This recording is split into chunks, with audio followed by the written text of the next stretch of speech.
Alright, so this video is for you out there warming up for your big day, whether you are the bride or the groom. Congratulations to you.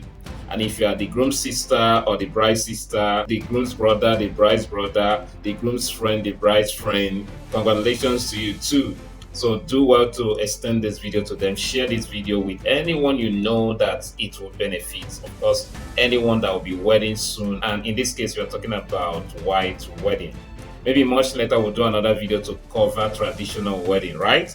But this video is about white wedding, helping you to prepare better for your white wedding so that at the end of the day, you look back and you'll be like, wow, I did it, right? Because it's your big day and you need to look back on your big day and be so glad that you did what you were supposed to do. So there will be nothing you wanted to do that you didn't do. Okay. So it's also important that you start on time. And of course, anytime you start is the right time to start. What you now need to do is to know what you need to cover and be sure you cover it before the big day, right?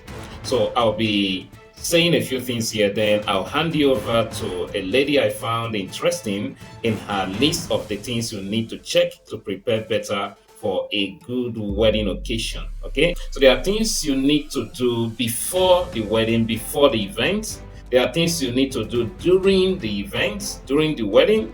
There are things you need to do post the event, post the wedding. If you don't have enough information with regards to the event, you will notice that at the end of the day, there will be a lot of gaps, things that you didn't cover. Okay, you'll be like, oh, I didn't think about this, so I didn't remember this. So it's important that you see a video like this to help you prepare. All right, during the event, the effort you made pre the event, in other words, before the event, will now count, will now come into play, right?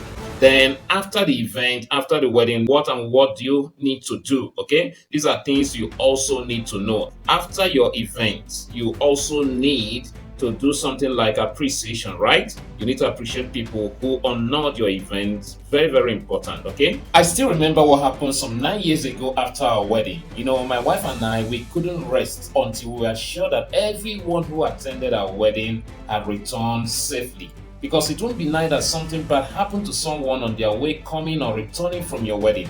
You know, there's this mindset that after the wedding, the couple will then go and start enjoying. Not really so. You will be concerned about the guests that attended your wedding, their safety. So at the end of the day, there are things to do after the wedding. Okay, so these things are things you need to consider even before your wedding so that at the end of the day, you wouldn't miss out on any important item. Okay, so these are things we need to do. There is the physical preparation, there is spiritual preparation, there's even mental preparation. So all those things are things you need to factor in when you are making your preparation. So I'll hand you over to this lady who will now detail you on some other important things. In fact, most of the important stuff you need to consider ahead of your wedding, right? So that you have a very good one. But before we see that, do subscribe, turn on your notification bell so you'll be notified when we upload another helpful video like this one. So over to this amazing lady.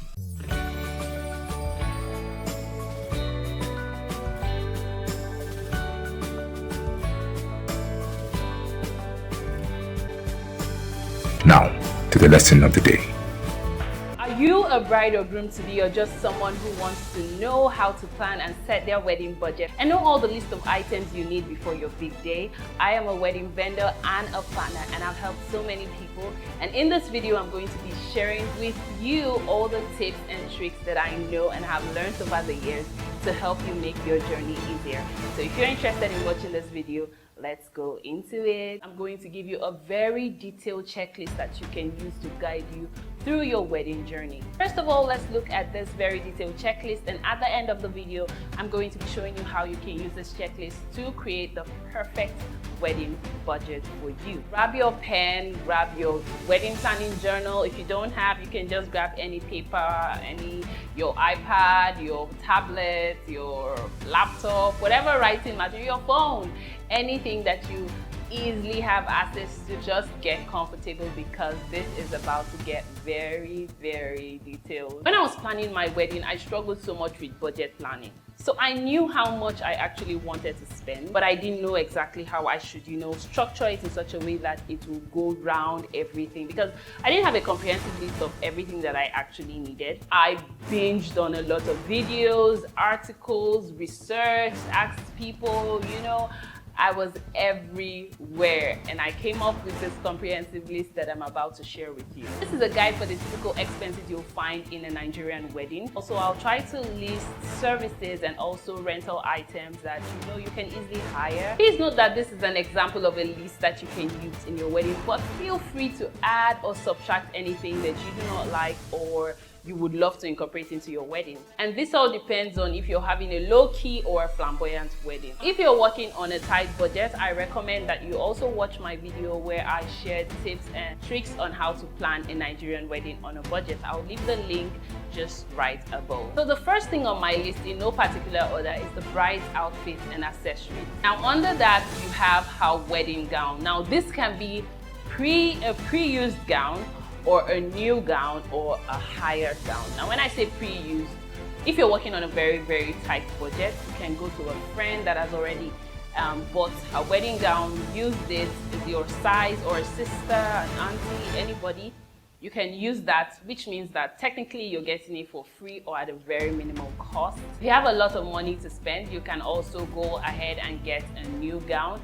Now, even under getting a new gown, you can go towards sewing, like technically creating that dream wedding gown in your head by going to a fashion designer, or you can get an already designed wedding gown. So these are two ways you can go with the new. And also you can hire wedding gowns.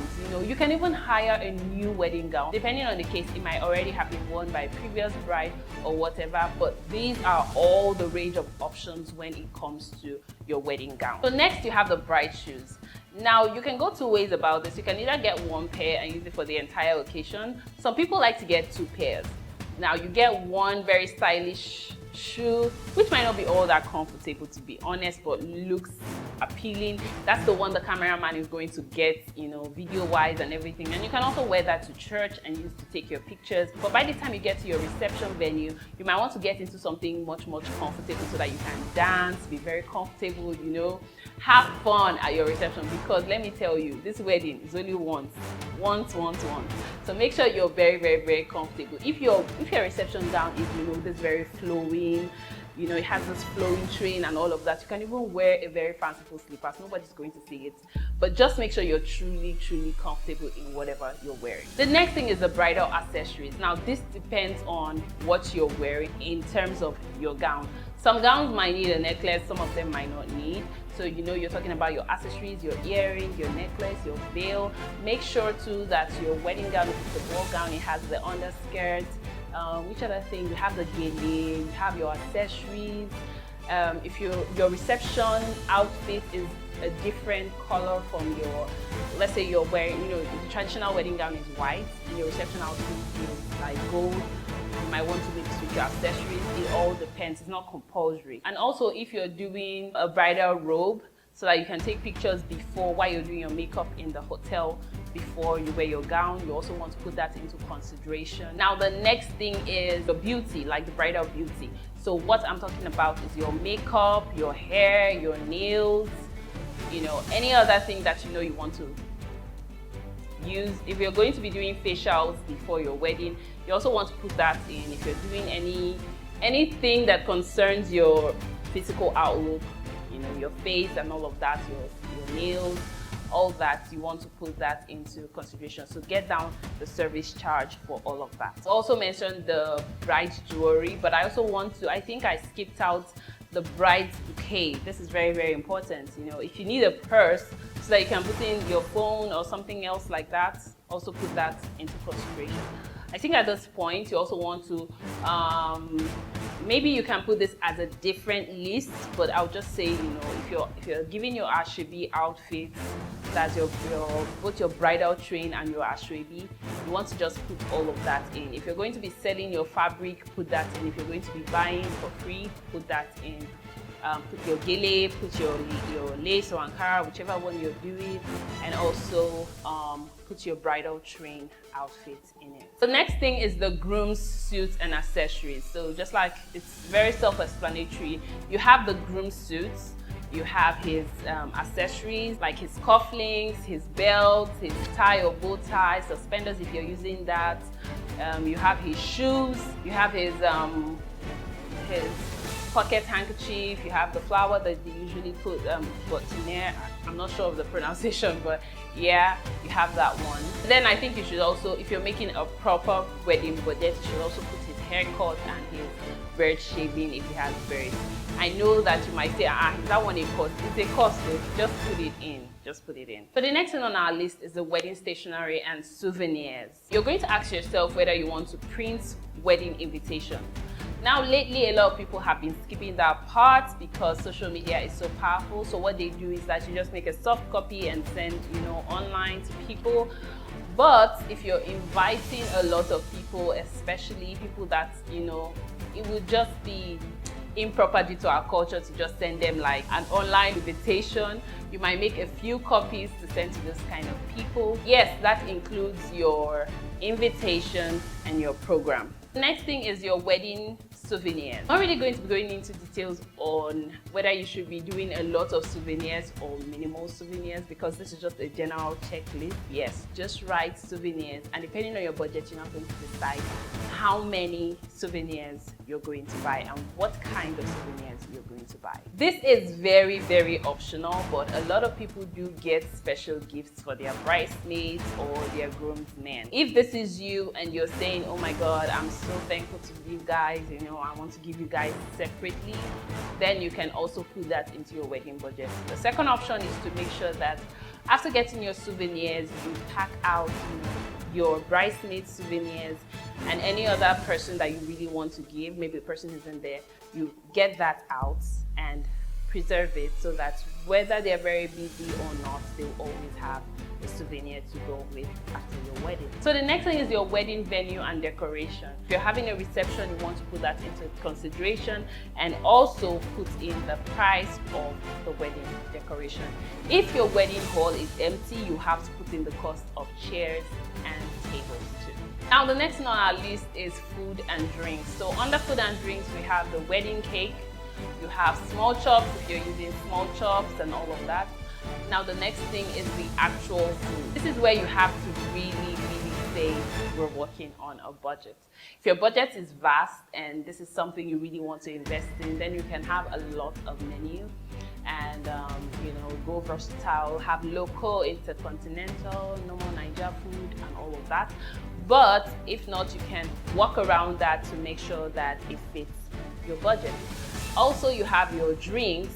You can have that specified under wine, soft drinks, and every other thing that you want to serve at your wedding. Make sure you also include water. And the next thing that many people overlook is wedding transportation. Even if somebody is giving you their car, to use and all of that, make sure that you also put into consideration that you fuel this person's car. Someone cannot give you their car and you also expect them to give you fuel. If a person offers, that's a different case. But since you're creating your budget, you need to make sure that you're putting into consideration that you're going to be fueling this car. And now, if you do not have a car or have someone that you can hire a car from, then you're going to be working with a rental service company. For the rentals, I know I've already mentioned tables and chairs, but you need to also put in your DJ, microphones, speakers, and a generator set, depending on the venue and what will be needed. So the other vendors that you're going to be needing is a photographer and a videographer. You would also need a DJ, also need an MC, and sometimes some people also get in live bands. It all depends on what you want to do. You also have ushers, food servers. This you can switch, with your friends and family, but if you want an official service, this is actually much more reliable to make sure things are done perfectly. Have your makeup artist. If it's based on a strict IB, you want to have security and bouncers. Also, if it's an option for you, can get a wedding planner or someone who can actually handle your events while you're up on stage having fun, you know that someone has your back during your occasion. Now, finally, I recommend that you leave out at least 10% of your wedding budget and title it miscellaneous. Things always come up in weddings. Something might be under the budget, something might be over the budget, something might not just, you might have missed out something that you really wanted or stuff like that, or something might go wrong. So always make sure there's an extra fee, an extra amount that you guys are stashing somewhere in case of emergency. So now I'm going to show you how you can use this checklist to create your ideal wedding budget. First of all, I expect that maybe this is the first time you're watching this video, you can save it and watch it again and get a separate journal where you write down all these things that I've mentioned. Now, the next thing you want to do is to create a price section right beside it where you're going to write out the varying list of all these items. Now, how are you going to get the varying list? You want to go to your local market, ask people, do your research, check online, ask your vendors, go around, ask different people, and separate your list into the high, the low, and the affordable. Now, depending on the wedding that you're having, if you're going towards an affordable wedding, you want to total everything that you have listed, and whatever figure you get at the end is going to be your wedding budget. Now, if you look at this wedding budget and realize, oh, it's too high or it's too low, then you can now start looking at all the individual items and start swapping. For instance, if your wedding budget was 500,000 and by the time you total it is 600,000, you want to look at maybe the food or the drinks and say, okay, what is it that I can reduce? Or look at the service charge of a particular person and say, okay, can I go for a lower budget? Till your wedding budget is fully adjusted to what fits you. If you like, I can also do a video on how to avoid exceeding your wedding budgets. So once you've compiled this list, I want you to keep this with you every single place you go. So yes, if you want to avoid overspending during your wedding, this is the way to go. It all starts and ends with having a wedding budget. I know this can be so overwhelming, but if you look at it, I've tried to simplify it. It's simply about knowing or having a range of items and picking from each of them to really suit your pocket. No two weddings can be the same, but the most important thing is that you're happy, your spouse is happy, you guys have maximum fun, document this exciting moment of your lives, and understand that after the wedding comes the marriage. Don't have a flamboyant wedding and a broke marriage. That being said, too, if you can afford it, go all out on your wedding and make sure that you have a beautiful time. So that's it for this video. If you would like more wedding related videos, let me know what you would like to see in the comment section and I'll be sure to check that out. So yes, I want to thank you very much if you're still watching up to now. Don't forget to subscribe, leave me a comment, let me know how this video benefited you, and I'll see you.